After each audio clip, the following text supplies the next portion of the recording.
Hello friends, வணக்கம். இன்றைக்கி அருமையான கோதுமை தோசை தான் பண்ண போகிறோம். ரொம்ப டேஸ்ட்டாகவும் இருக்கும். வீட்டில் நமக்கு இட்லி மாவு இல்லாத சமயத்தில் இது சட்டுன்னு பண்ணிடலாம். கோதுமை தோசை சாப்பிடாதவங்க கூட இது நல்லா விரும்பி சாப்பிடுவாங்க. இதுக்கு ஒரு மிக்சிங் பவுல் எடுத்துக்கிறேன். அதில் ஒரு பவுல் அளவுக்கு கோதுமை மாவு சேர்த்துக்கிறேன்.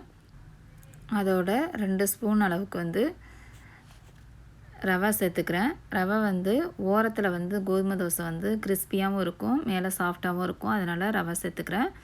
தேவையான அளவு உப்பு சேர்த்துக்கிறேன். உப்பு சேர்த்துட்டு தண்ணி கொஞ்சமாக ஊற்றி நம்ம தோசை மாவு அளவுக்கு கரைச்சிட்டு எடுத்துக்கலாம். கட்டிகள் இல்லாமல் கொஞ்சமாக தண்ணி சேர்த்து நம்ம கரைச்சி எடுத்துக்கணும்.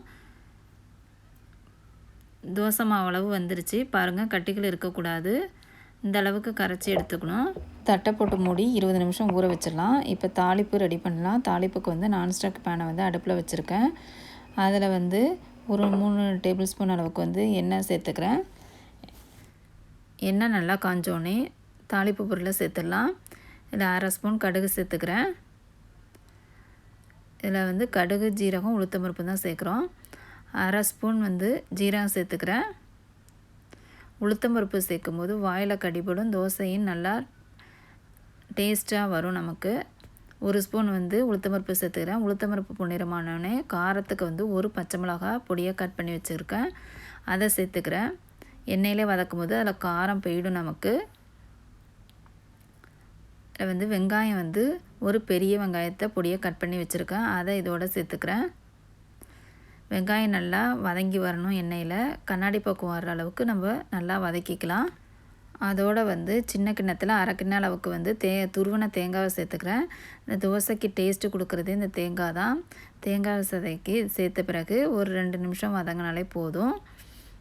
அதோடு லாஸ்ட்டாக பொடியாக கட் பண்ணி வச்ச கொத்தமல்லி இலையை சேர்த்துக்கிறேன்.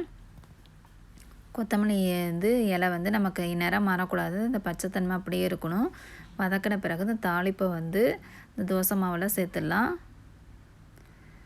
நல்லா கலந்து விட்டுட்டு தாளிப்பும் இந்த தோசை மாவும் நல்லா கலந்து விடணும்.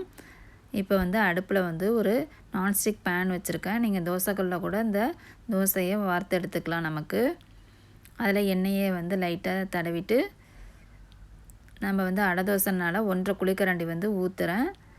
ரொம்ப தடவி விடானா நம்ம தோசை கெட்டியாக தான் இருக்கும். அதில் மேலே எண்ணெயை சேர்த்துக்கிறேன். நீங்கள் நெய் சேர்த்து சுட்டால் கூட நம்ம தோசை நறுமணமாக இருக்கும்.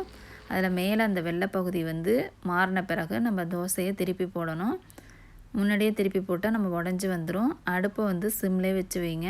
ஒரு சைடு நல்லா ப்ரௌன் ஆனோடனே நம்ம திருப்பி போட்டால் கரெக்டாக இருக்கும். பாருங்கள், நமக்கு மேலேயும் ப்ரௌனிஷாக இருக்குது, வந்திருக்குது. இது கரெக்டான ஸ்டேஜ். இப்போ தோசையை பிளேட்டுக்கு மாற்றிடலாம். இது கார சட்னி, தேங்காய் சட்னி, எந்த சட்னியோடு வச்சு சாப்பிட்றதுக்கு ரொம்ப டேஸ்ட்டாக இருக்கும். நீங்களும் கண்டிப்பாக இந்த தோசை ரெசிபியை ட்ரை பண்ணி பாருங்கள். ட்ரை பண்ணி பார்த்துட்டு ஃப்ரெண்ட்ஸ் அண்ட் ரிலேட்டிவ்ஸ்க்கு ஷேர் பண்ணுங்கள். வாங்க ருசிக்கலாம்க்கு சப்ஸ்கிரைப் பண்ணுங்கள். தேங்க்யூ ஃபார் வாட்சிங்.